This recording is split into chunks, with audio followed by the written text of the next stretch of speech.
Kabir lemon. இந்த Kabir lemon எல்லாருக்குமே ஒரு புதுசான ஒரு செடியாக இருக்கும். இந்த வாட்டி காயோடய வந்திருக்கு பாருங்கள். காய் நான் சொல்லுவேன், ஏற்கனவே சொன்ன வீடியோவில் சொல்லியிருப்பேன்.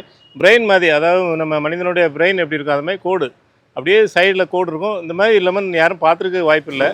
இது வந்து நிறைய மருத்துவ குணம் சொல்கிறாங்க. அதாவது நல்ல செரிமானத்துக்கு நல்லது, அதே மாதிரி குடல் சம்மந்தப்பட்ட எல்லா விஷயத்துக்குமே நல்லது. அதேமாதிரி இது பக்கத்தில் போனாலே ஃப்ரெஷ்னஸ் கிடைக்குங்கிறாங்க. அதாவது மனசோர்வு, ஸ்ட்ரெஸ்ஸு சொல்கிறோம் இல்லையா, அந்த ஸ்ட்ரெஸ்ஸுக்கு கூட இது நல்லதுங்கிறாங்க.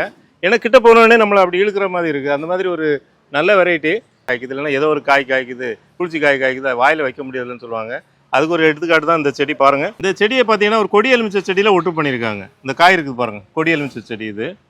இது வந்து அவ்வளோவா நமக்கு மார்க்கெட்டில் சேலும் பண்ண முடியாது. அதே மாதிரி கொஞ்சம் தோற்பு தன்மை அதிகமாக இருக்கும். ஊறுகாய்க்கும் எல்லாருக்கும் பிடிக்காது.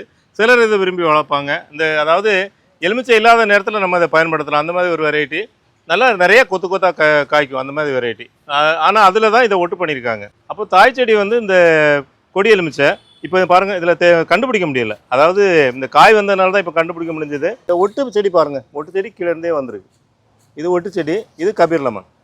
இதில் ரொம்ப முள் இல்லை, இதில் முள் இருக்குது. நீங்கள் சாத்துக்குடி வைக்கும்போது கண்டிப்பாக இது மாதிரி வாட்ச் பண்ணி அதை கவனித்து வளர்க்கலைன்னா கண்டிப்பாக நீங்கள் நினைக்கிற மாதிரி சாத்துக்குடிலாம் காய்க்கிறதுக்கு வாய்ப்பு கம்மி.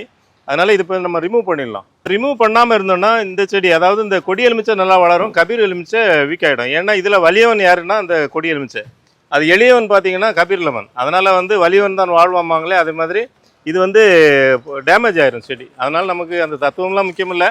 இருந்தாலும் நான் உங்களுக்கு புரிஞ்சுக்கிறதுக்காக சொல்கிறேன். ஒட்டு செடியில் இந்த மாதிரி தவறுதலாக செடிகள் வளர்ந்ததுன்னா கண்டிப்பாக ரிமூவ் பண்ணிடணும்.